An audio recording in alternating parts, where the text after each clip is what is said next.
In this episode of the Courageous Public Health Podcast, Rebecca Désir shares what it looks like to take action before you feel ready, moving away from everything familiar, starting something from nothing, and building in real time.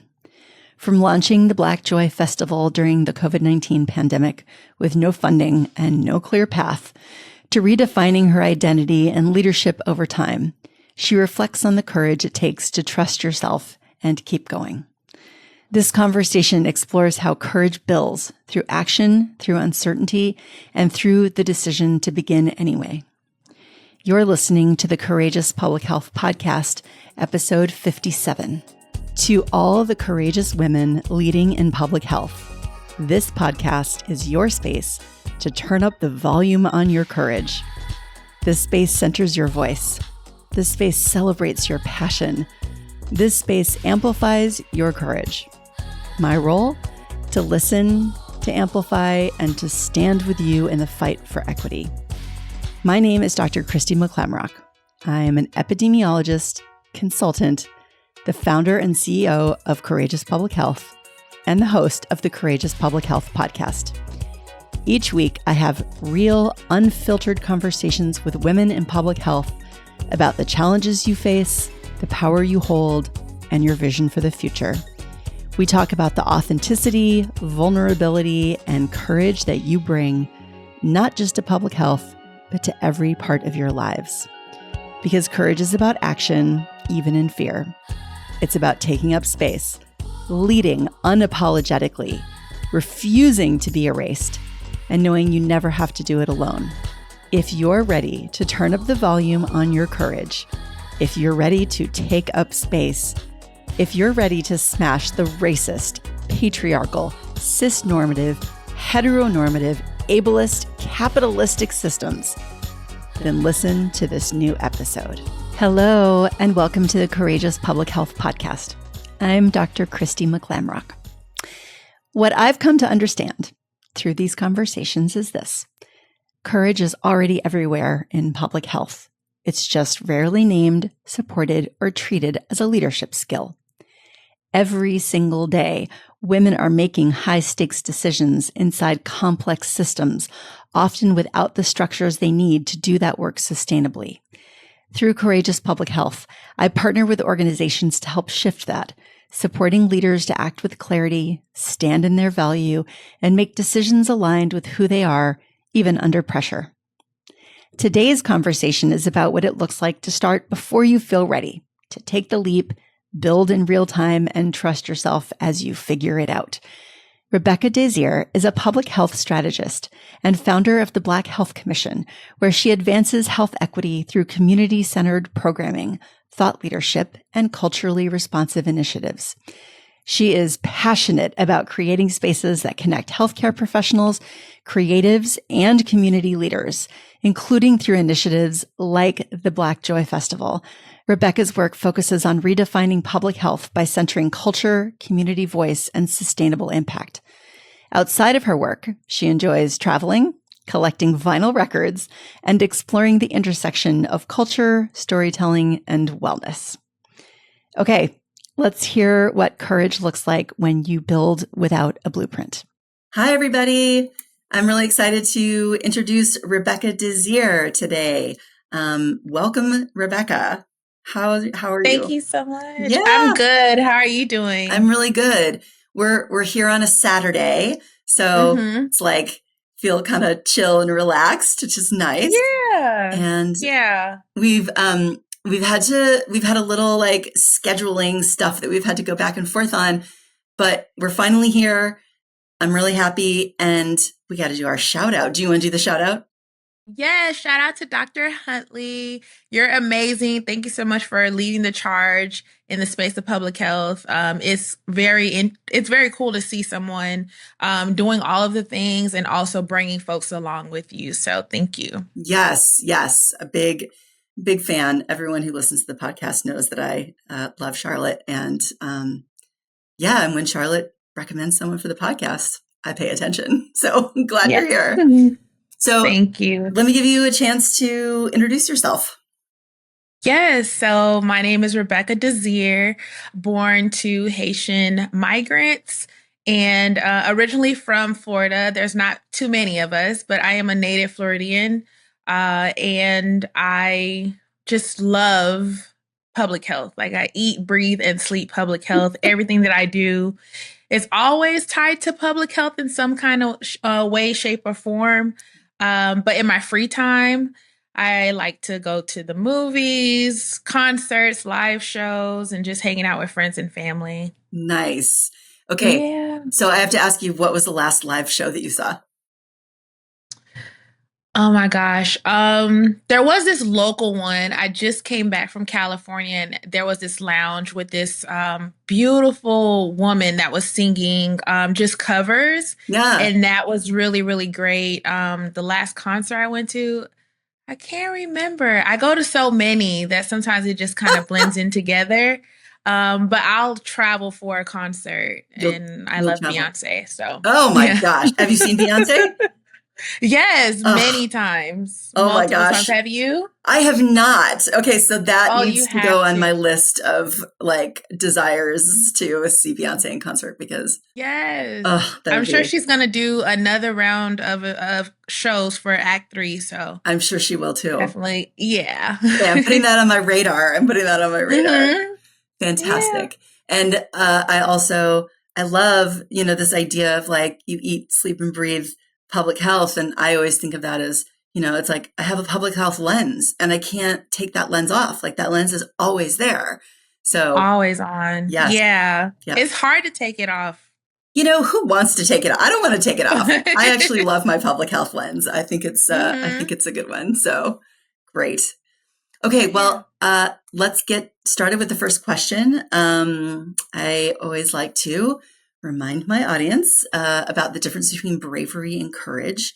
So, bravery is taking action without fear, while courage is taking action despite fear. So, let's talk about courage. I would love to hear from you some experiences from your professional life, from your personal life, where you've acted courageously. Yeah, I mean, I'm so grateful for those moments. Just that's such a good question because I'm thinking about even my journey to public health. I was in undergrad. I really didn't understand what public health was. A teacher introduced me to the field, and that's what made me apply for my master's degree at Nice. FIU. And so after that, I couldn't get a job. I mean, I applied, and I had to get over that fear of moving away from my family. I am very close to my family. My immediate family lives in South Florida, and it really took a leap of faith to uproot myself out of my comfort zone and move to Orlando for a job. And I mean, looking back, it was probably one of the scariest things I could do. Yeah. But I'm so grateful that I did that because it really opened up so many doors for me and I met so many amazing people along the way. So that's like a personal thing that I really had to get through, that fear. The Yeah. fear of unknown. Like I Yeah. was moving to a city where I knew no one. Right. Yeah. And professionally, I would say starting a nonprofit. And I know you, Christy, you mentioned you also have a nonprofit, so you can relate to that founder Yes. Yes. situation of just, I have to admit, I did have a nonprofit. I've sunsetted that nonprofit oh, at this okay. point, but I totally understand the process of starting something and getting it going. It's a big deal. It's a big deal. It's exciting. Tell us more about that. Yes. So it was actually during the pandemic where I kind of saw the huge gaps of providing the resources specifically to Black communities in the Central Florida area and identifying creative ways to connect with the community. It's one thing to tell, and us as public health professionals, we're always like, we can't blame the individual Right. behavior, and we have to look at what systemic behaviors, what barriers overall that impact their challenges to access to health. And I realized that a lot of the approaches during the pandemic weren't really culturally relevant. They weren't really connecting with the community. And so over time, we did like virtual events to educate. I was in random strangers' DMs like, hey, I noticed that you have this expertise. Would you mind going on IG Live with me? And everyone just had so much time on their hands that the IG lives were really helpful. So I'll do that every Sunday. And then Cool. as soon as the pandemic, I mean, COVID is still here, but when it was starting to be okay for us to go outside again and convene as community, I decided, you know what, I'm going to host a festival. Mind you, I've never hosted a festival in my life, but I've attended a lot of festivals. As I said before, I love live shows, music festivals. Yes. So I've attended them enough where I was like, I'm inspired by this, but I would like for it to be more structured for public health intervention. Like, how do we use this as a strategy to connect with folks? And so that's where the Black Joy Festival came about. And a public health festival. I mean, yes, that's so cool. That's not Thank something you. that I hear about very often. I don't know if I've ever heard someone talk about like a public health festival. I love that. Continue. Thank you. That's great. Yeah. So, I mean, the excitement that you have is exactly the excitement that I had. However, I had no funds, nothing. It was just an idea. But thank goodness, I really tapped into my community, putting it out there, using Canva, using all the resources that I had to put the word out there. And sure enough, people started to be attracted to the idea, and I started getting funding, and then I put all of these things together, and it came about, and people found me along the way, whether on LinkedIn or whether on Instagram. Social media is such a big platform that oftentimes we hear the bad about it, but at least from my perspective, it can really be used as a tool to connect with others. And you're really just one DM away from folks. And so using all of those different resources, we hosted the first one. And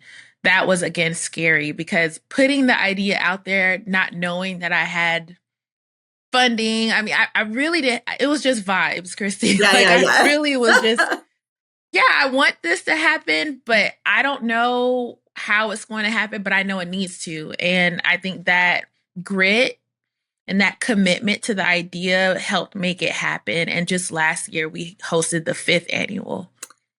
Amazing. Oh, wow. That's incredible.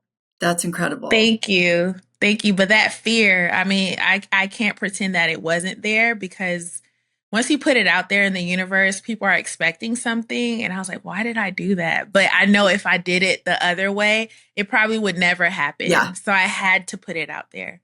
Yeah. It's so exciting to start with just the spark of an idea and then see it actually materialize into the thing that you've been imagining. I just, that it brings me so much joy to hear people talk about that process for them, right? Like, I had this idea and then I made it happen. You made it happen. That's beautiful.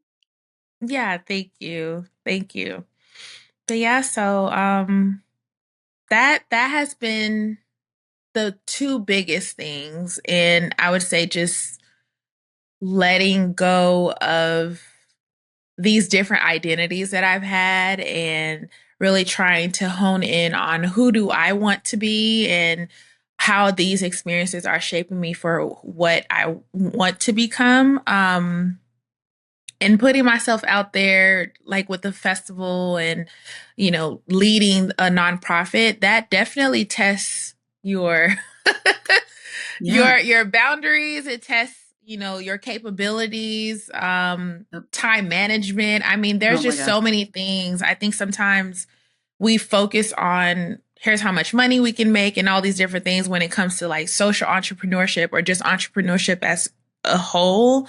But that internal self evaluation piece that you have to do is definitely something that I too had to kind of face myself like, okay, you want this to happen, so you need to make some sacrifices in order to get to that goal. I mean, you said something about letting go of certain identities, but Mm-hmm. it's like you let go of some things and then you found other things that were part of your new identity. And I Yeah. feel like that actually gets to be a continual process in our lives, Mm-hmm. right? Like it's okay for certain things to have a season. This is something I've been thinking a lot about is like, it's okay for Yes. an identity to have a season. It's okay for a relationship to have a season. It's okay for a job to have a season. Oh my Um, gosh, yes. and it's like, I feel like we're so socialized to think if something ends, then there's some failure in that. And it's like, Mm-hmm. no, it has a season. Oh my gosh, you really said a word, and that's really what I've been leaning into. It's that it's not failure, it's really just it was the season for that to happen, Yep. and now it's ending, and now I pivot or now I do Yes. something else. I think sometimes we tie ourselves to that. Well, I've always done this and I have to stick with it even if it doesn't bring me joy anymore. Right. And yeah. And Yeah. so I'm continuing to learn and make those self audits. Like, how do I stay true to myself? Yeah. Because I feel like sometimes, as public health professionals or just any individual in the world that their main job is to take care of others or think of others, oftentimes we don't think of ourselves. We don't really prioritize our well-being or what we want to do. And so that has been something that I also had to kind of pause and are you doing this for you or are you again continuing to overextend? Yeah. So those are things that I've learned through those process of, overcoming my fear and doing that scary thing, but then also realizing like I don't have to do this scary thing forever if it doesn't bring me joy. Yes. Yes. Yeah. Yeah. Mm-hmm. That's great. That's great. Okay, so I want to move into this next piece around Mm-hmm. expressing your power, right? And courage is not only about taking action despite fear. It's also about authenticity and claiming and expressing power, and especially in spaces that may not always welcome it. And so Mm-hmm. I'm wondering what your experience has been with that in terms of spaces that maybe haven't welcomed it, and if you have strategies that have helped you navigate through that. Yeah, I mean, I sit on the intersection of so many different identities, and I'm Black, I'm a woman, I'm daughter of Haitian immigrants, just all of those different things. Yep. And I think oftentimes, I did find myself nervous stepping into certain spaces, because of how I looked, especially a Black woman with locks. Yep. That can also be, people sometimes have their own biases or just stereotypes that they hold on to and they treat you as such. And so in my younger career days, I definitely felt like I spent a lot of time trying to prove myself, that I belonged. And I think the biggest thing that has helped me is doing things out of fear, because you don't really know. Um, you don't really know what you can do if you just don't try to do it. And sometimes you learn through doing. Absolutely. Yeah, a lot of times we're buying books, we're attending these seminars, conferences, and all these different things. And it's like it's cool to do so, but you learn so much more by just doing. And I think through that, I gained that confidence to show up more and share my perspective, even if it's not the most common.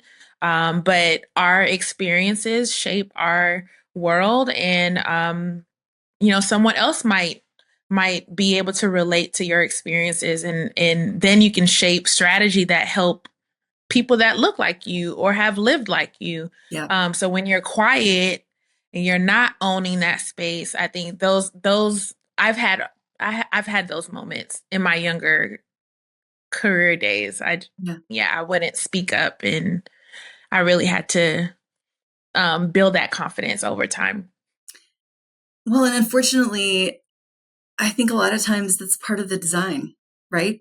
Part of the Mm-hmm. design is to make people feel unwelcome and, Mm-hmm. when, because look, systems, and I'm not talking, like systems rather than just people, but like systems know that when you make someone feel unwelcome, they're more likely to keep their mouth shut.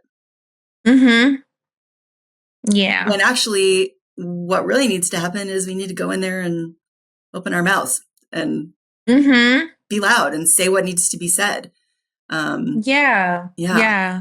yeah, And hoping that you don't get reprimanded yeah, afterwards too. sure. Yeah. Yeah, and you're right. That's a really good point. I mean, there are real risks and real consequences. Um, there are often real risks and real consequences, and I think that's obviously even more real for women of color. And so Mm-hmm. that is true as well. And Mm-hmm. you gotta, I guess, balance those things. You do. You do.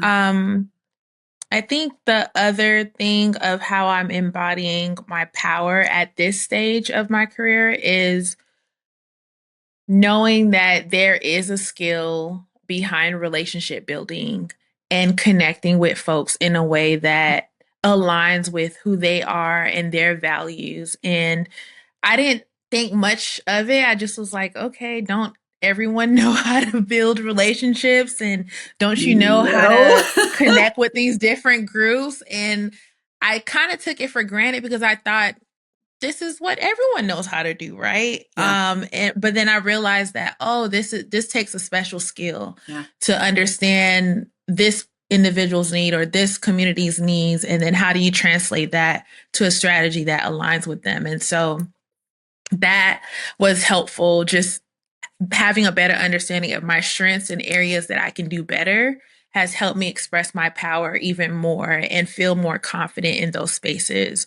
But it also has to be, um, I guess for the Black Health Commission, one of the things that makes it challenging at times is that you can have all the grand ideas, but being a Black led nonprofit, Mm-hmm. um, leading without consistent funding or infrastructure can be very difficult. Yeah. And even if you have the data and the data supports your initiatives, it still is very difficult for Black led nonprofits. Specifically, I'll just speak from my perspective. I'm sure there's other minority owned Sure. businesses that also have their own challenges, but just speaking from my perspective. Yeah. And that is also just a big challenge of expressing your power, but also recognizing that oftentimes you don't have the resources to kind of get it to that next level. Yeah. Yeah. Mm-hmm. And clearly, you don't give up. No, no, you just find other ways to do things. Yeah. Absolutely. Yeah. Absolutely. Well, Rebecca, I would love to hear about your vision for the future. And I'm thinking specifically of, your vision for public health, your vision for your nonprofit, and also your personal vision for yourself. Yes, I hope that public health, that we get out of our own way with Mm, how we view ourselves and how the public has continued to share that they are losing trust yeah. in the public health industry.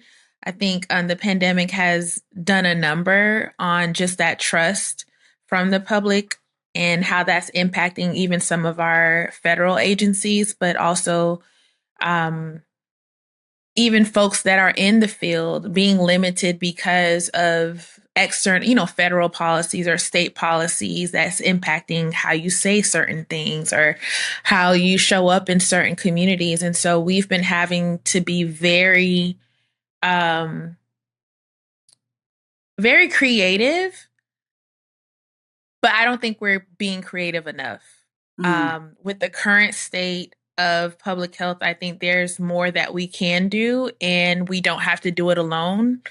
I think that's another thing that I would love for our industry to do a better job of. Like, you don't have to own everything, and there's power in collaboration and finding like-minded folks to do the work together.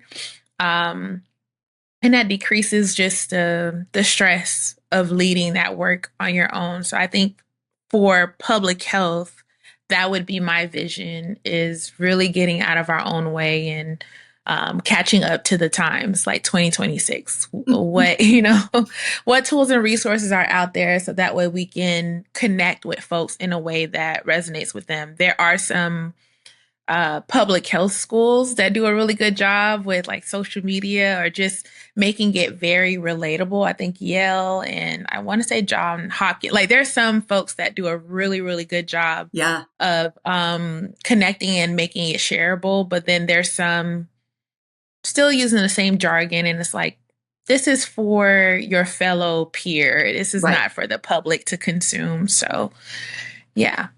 More work on the health communications piece. Yeah. Or what else did you say? I'm sorry. The public health and public health, but also your nonprofit. What's the vision for your nonprofit? I'd love for it to get to a scale where, for us to be able to scale it so it is a national organization and it's not just focused on Florida. Oftentimes, when we're posting, because we're on social media, we have folks all over that follow us. There's been folks that have attended the festival from Washington State, from New York, from Houston. So we do have that possibility to become that. Yeah. However, it's really just this sustainability, like in terms of funding. Yeah. Like, how do we get the funding to support the work long term? Yeah. Yeah.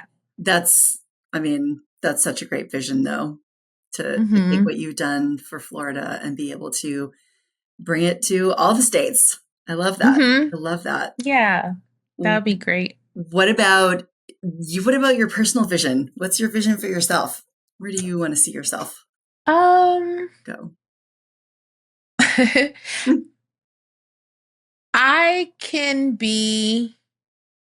I want to challenge myself to be the example that I want to see in the public health field. So all the things that I listed, I want to do my best to be that voice or to be that convener or that connector. So folks are connecting with the different resources and not shying away from sharing resources.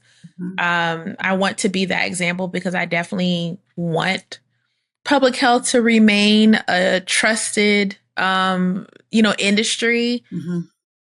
And I make it my mission to always try to extend internships or just opportunities through Black Health Commission and highlighting our public health folks. Yeah. And if it's not a good fit, I always do my best to connect them with, oh, you're interested here. Let me connect you with so-and-so. So it's not just maintaining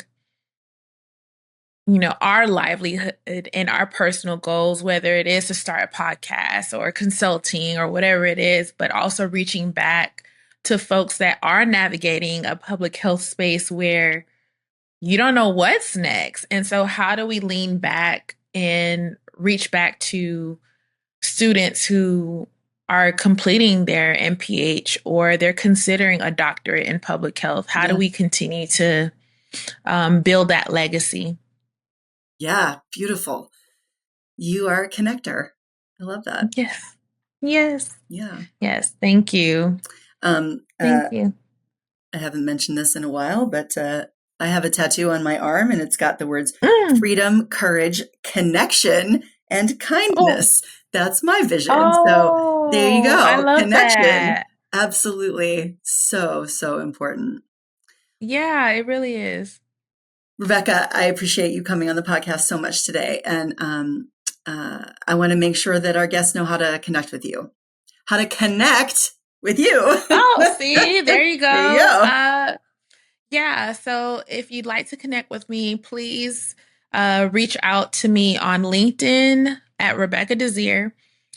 Or you can also, if you're interested in learning more about the nonprofit, you can visit our website at www.blackhealthcommission.com. 2 M's, 2 S's. Fantastic. And we will put those links in the show notes. 2 M's, 2 S's. Those will be in the show notes. So they're easy, yes. easy to find and easy to connect. Great. Mm-hmm.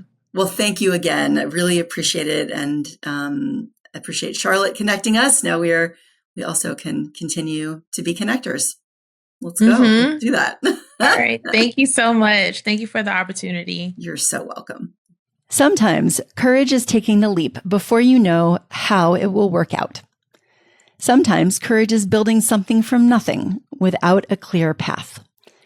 And sometimes courage is letting go of what no longer fits and choosing what brings you joy. Rebecca Désir reminds us that courage doesn't always come with a plan. It starts with the decision to begin anyway. When leaders are supported to trust themselves, act with intention, and build in ways that truly connect with communities, public health becomes more responsive, more creative, and more impactful. If this conversation resonated with you, this is exactly the work we do through Courageous Public Health. You can find ways to connect with us in the show notes. Until our next episode, stay courageous. Thank you for listening to the Courageous Public Health podcast. Visit courageouspublichealth.com to find the show notes for each episode and learn how to connect with us.